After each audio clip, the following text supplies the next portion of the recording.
All right, the next concept that we're going to learn about in paint is how to show and use value. So if you remember, value was when we made a color lighter and darker. So here's an example here on the back of my sketchbook.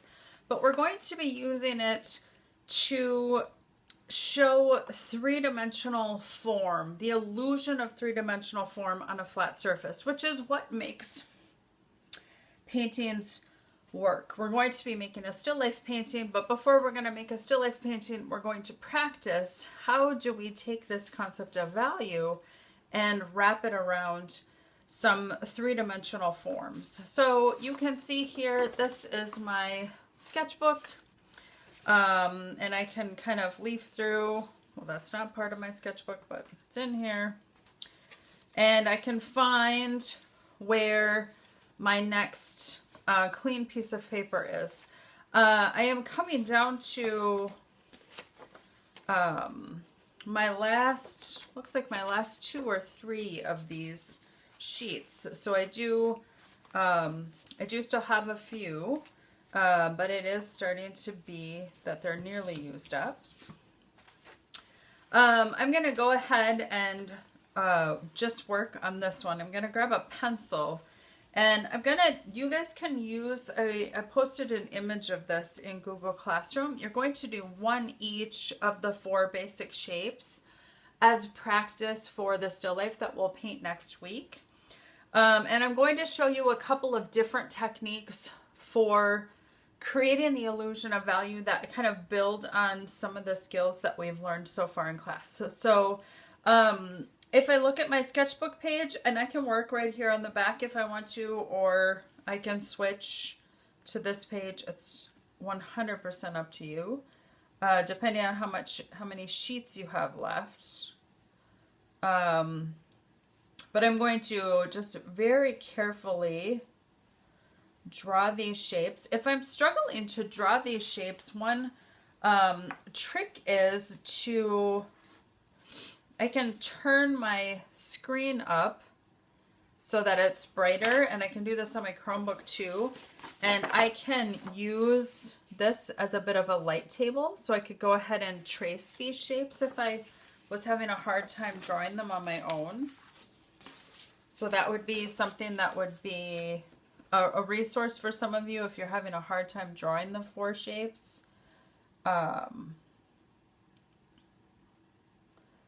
As three-dimensional objects. The trick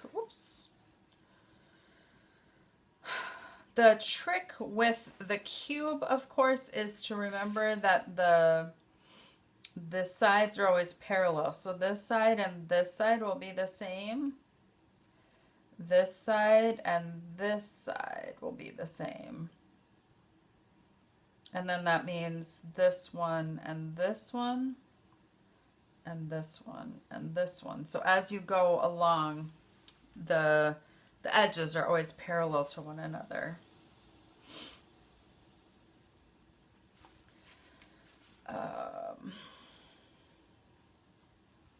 So I'm just going to go ahead and finish drawing these.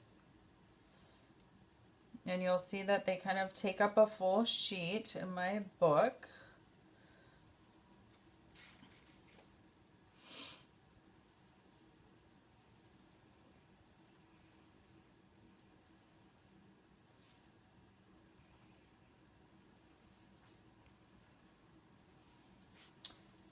And then once we're finished drawing, I'm going to go ahead and I'm going to set this aside now. You won't be able to see it anymore, but I can still see it. It'll just be out of view here for you guys. And what I'm going to do is I want to replicate the shadows as closely as I can on these objects. One way for me to do that is for me to shade underneath. So it's called underpainting.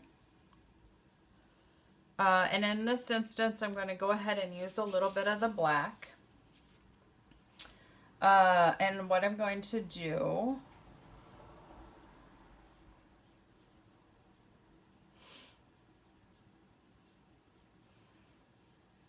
is I'm going to just put the color to start with where the shadows are darkest on the object. So this sphere has a darker shadow band that goes across here, and then it lightens up as it goes down toward the cast shadow.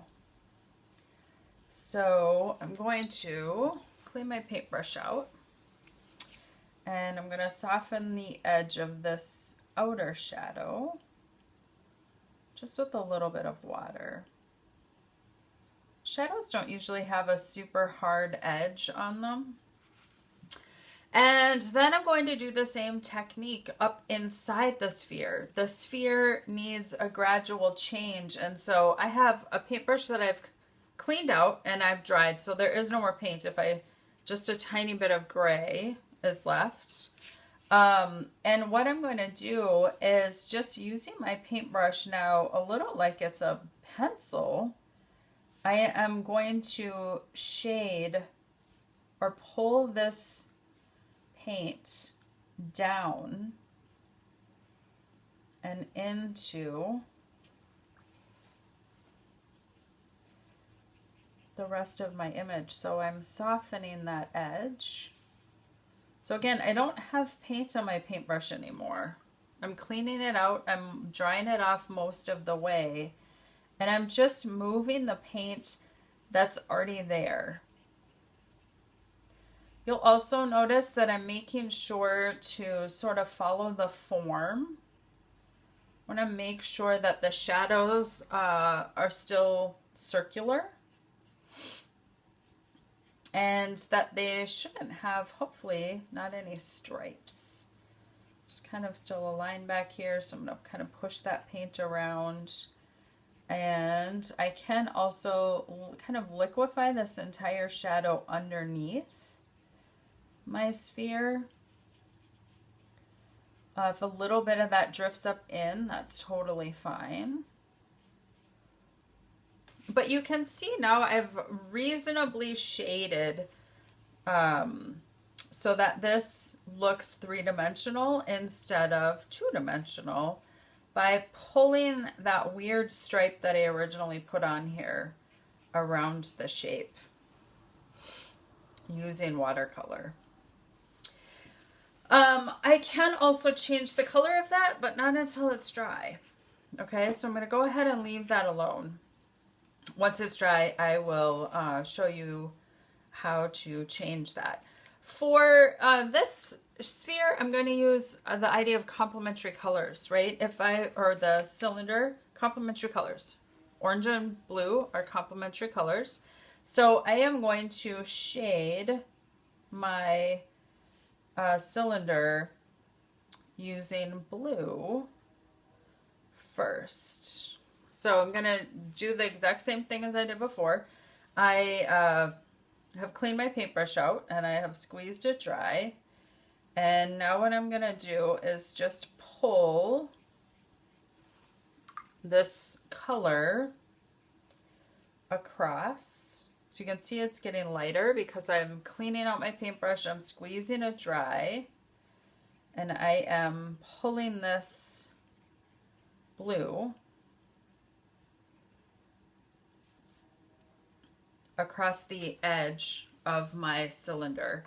This looks fairly shaded at this moment. I'm going to let that dry again too. I want to make this be orange, but right now if I start adding paint, it's just going to mix together. So I could start out here with the highlight, and again, squeeze my paintbrush dry.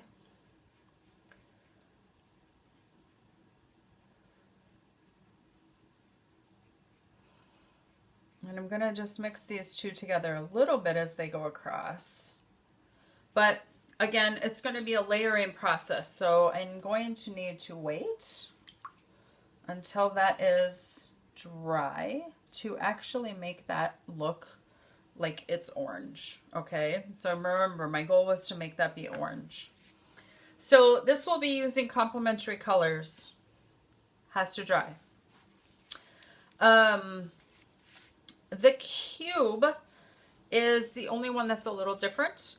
It has a dark side, a light side, and a medium side. So you can actually really easily shade a cube by first coating the whole thing in one really light value.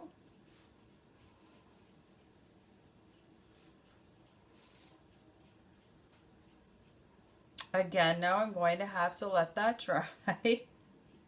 These are always in layers. Let's see, nope, that's still definitely a little wet. I'm going to go ahead and do the black on the cone again, just so you can kind of see that process. I'm going to put black out here on this outer edge of my cone. And I'm going to have that black edge so that my shape, my shadows will follow the shape. I just clean my paintbrush out. I'm going to squeeze it dry. And now I'm going to soften this edge and pull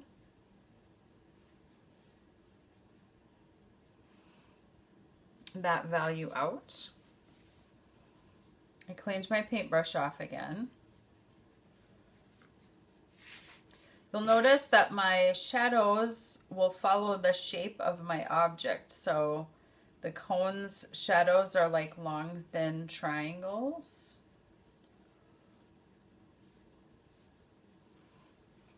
Clean my paintbrush out again and pull just a little bit of that gray all the way out. I'm softening this so that I don't have a line.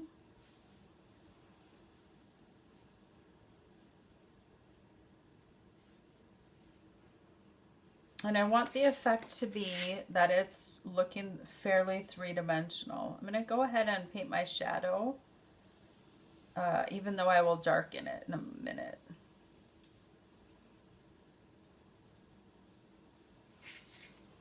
And I can see I'm starting to have a really dark line here, so I cleaned my paintbrush dry out again, and I'm just pulling some of this gray further along my cone.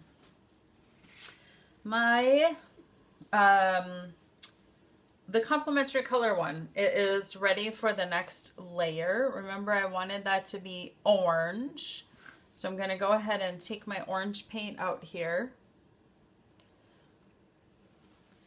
And I'm going to go ahead and I'm going to paint my orange paint right over the top of everything that's here. And you'll see what happens is that orange mixes with the colors that are on the sheet and makes a gray over here where my object is darker. And where I had left it kind of brilliantly yellow, we have that effect that is light. I'm just going to pull a little bit of the orange up into the top. I have a little extra water here that I'm trying to move around. And you can see then that I end up having the effect of a shaded cylinder by using the complementary color to orange. My cube is ready for a second coat of green. So remember, this was just a second coat of the same color. I'm going to leave the top as the light side. So I'm not going to paint that side again. But I am going to paint these two sides.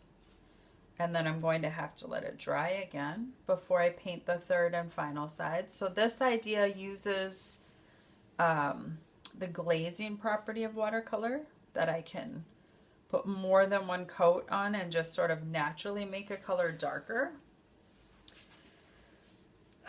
Okay, my sphere is dry enough now. I'm going to make this sphere have a color now. So I'm going to go ahead and I'm just going to grab a little bit of blue paint.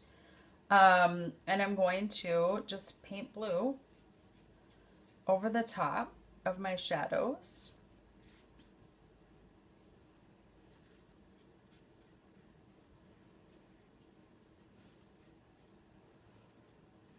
And then what I'm going to do is just adjust the shadows. So I'm mixing a little blue in with the black that I used to shade. And I'm going to push that down here into the bottom. When it's still wet. So I use those shadows that are underneath to begin this process. I now cleaned and dried my paintbrush out.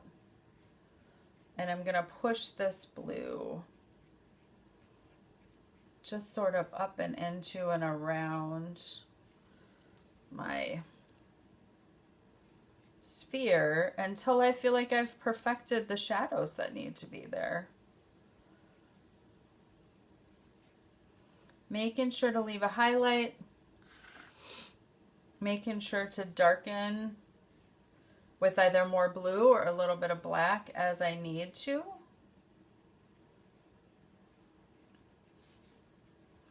And I can also go ahead and deepen the shadow that's under the sphere.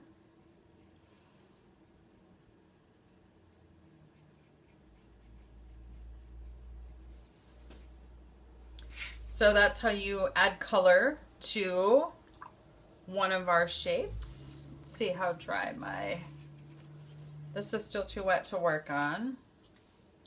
This one, I could come back and I could alter a little bit. So let's say I decide that I want more of a vibrant orange effect. So you can see I'm adding more orange. Now I squeeze my paintbrush dry and I'm gonna move that orange out.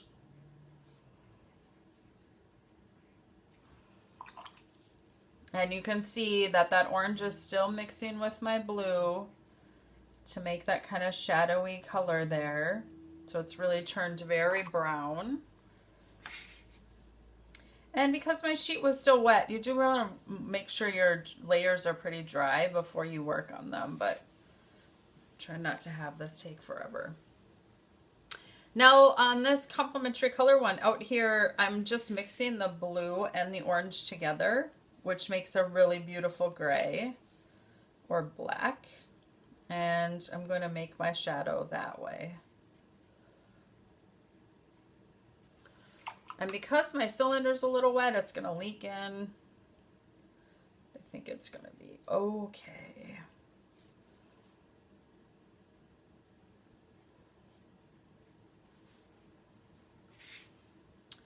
I think my cube is dry enough now. I'm going to put another layer of just the green on my final side. And this has all been the exact same puddle of green, the exact same pile. I haven't been getting new paint. I've just been putting another layer and another layer. So you can see my cube now appears to be three-dimensional because I have added that last layer of green paint. I can go ahead and give that a shadow now too.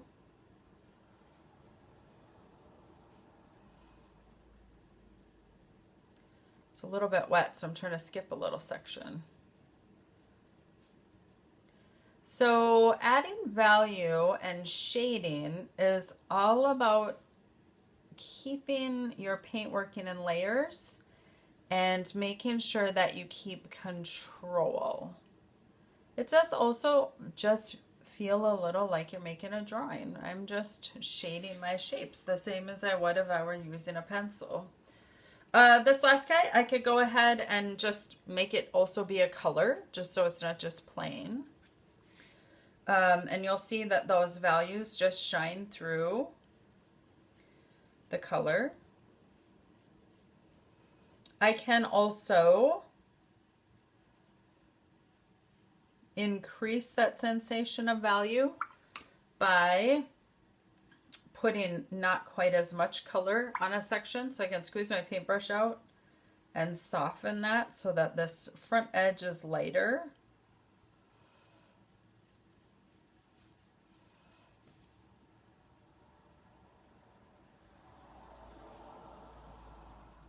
So I get that effect by just squeezing my paintbrush dry and just sort of softening that paint that's there.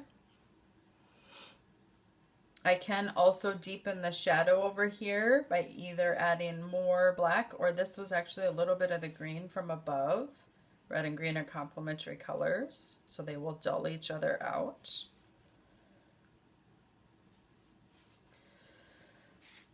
So go ahead and explore a couple of different ways to add values to our 4 basic shapes.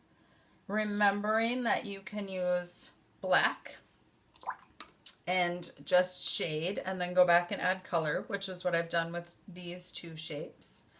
You can use complementary colors. So remember, this one I shaded first with blue and then added the orange over the top. I do have a section here that still needs to be softened up a little bit, and I can just do that with my paintbrush.